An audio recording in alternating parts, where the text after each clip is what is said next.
A young woman sits gasping for air, unable to fill her lungs. Her doctor doesn't reach for an injection or a pill. He hands her a cigarette. No one panics. No one objects. This is standard practice. It's 1928, and what he's giving her is medicine, rolled to look exactly like tobacco. Hold that image, because 20 years later, a different cigarette will put a doctor's face on its advertisement to sell itself, one that's slowly killing the people who trust it. Both were called cigarettes. Only one was ever meant to heal. So how did medicine's verdict on a cigarette in a doctor's hand flip completely and take decades to say so out loud? For most of the century before her, doctors had almost nothing to offer someone gasping through an asthma attack. No inhalers, no steroids, no pocket-sized epinephrine. What they had was a plant called Datura stramonium, Jimson weed, some called it, or thornapple, whose leaves, burned and inhaled, relaxed the very muscles tightening around the airways. This wasn't fringe medicine. One of the most respected physicians in the English-speaking world, a man whose textbooks trained a generation of doctors, wrote that smoking these leaves played a real role in treating and preventing asthma attacks. Pharmacies sold them under names like Potter's Asthma Cure and Asthmador, rolled boxed, sold on drugstore shelves exactly like ordinary cigarettes. The active ingredient was atropine, a chemical that paralyzed the spasms, suffocating the patient. It didn't cure asthma. It didn't even treat the underlying cause. But in the middle of an attack, when a person couldn't draw a full breath, a few puffs actually worked. Given the only alternative, nothing at all, a doctor handing over a cigarette wasn't reckless. It was the best tool available in the room. For her, it worked. She kept a tin of them in her kitchen drawer for years afterward, reaching for it the way someone today reaches for an inhaler. There was no aisle of options then.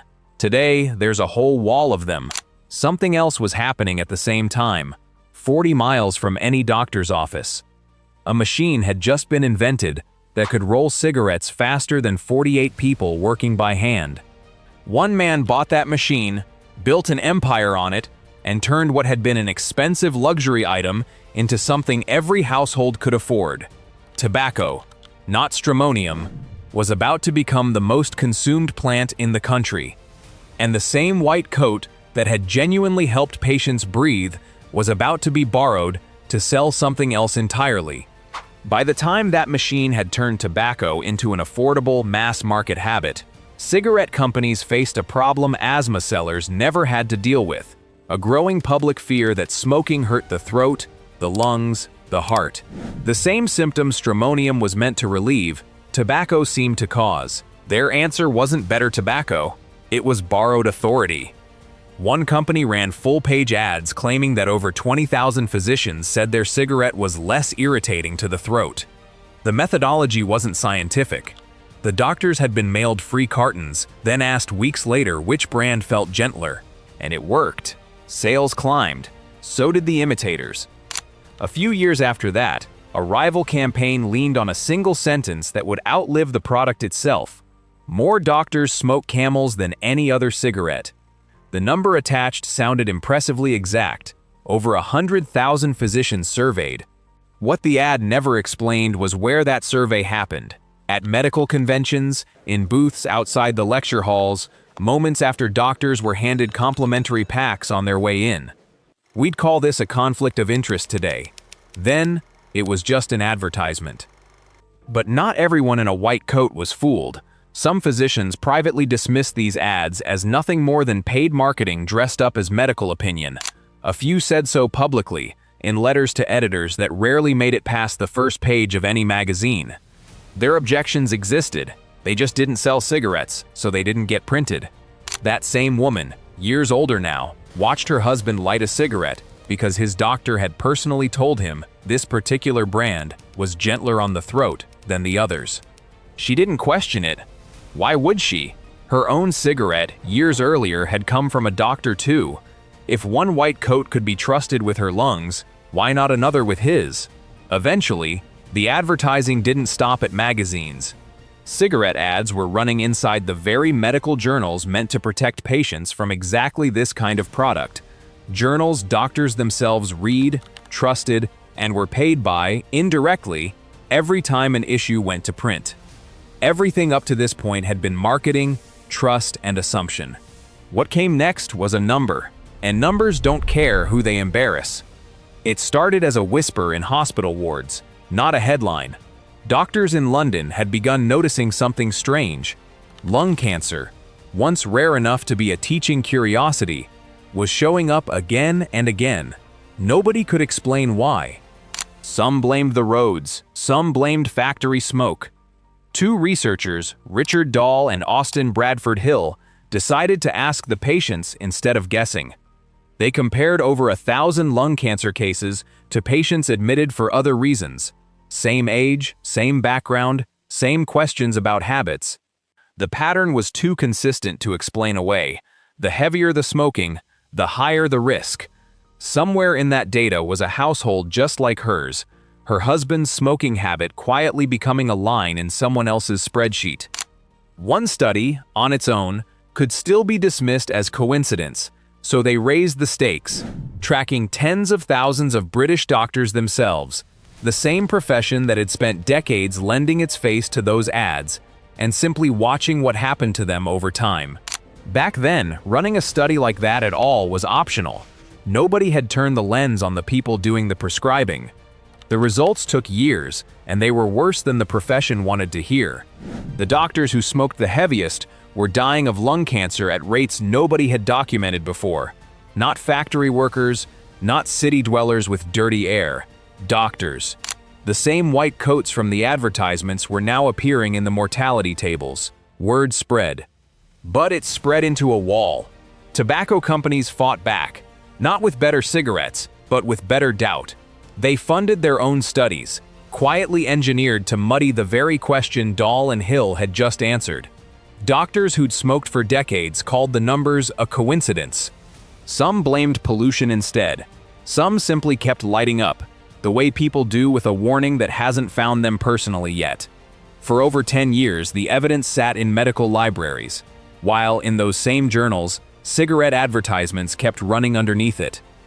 By then, that same woman had started noticing her husband's cough lasting longer into each spring.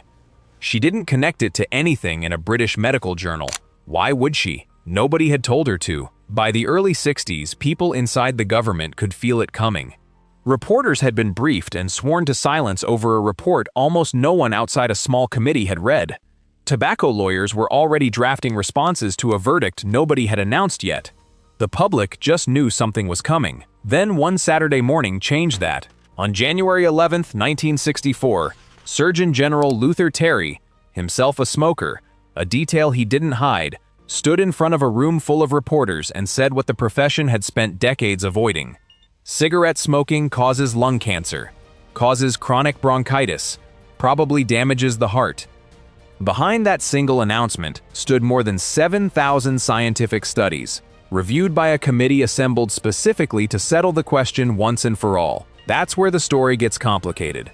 The same institution that once lent its face to a cigarette ad was now the one closing the door on it.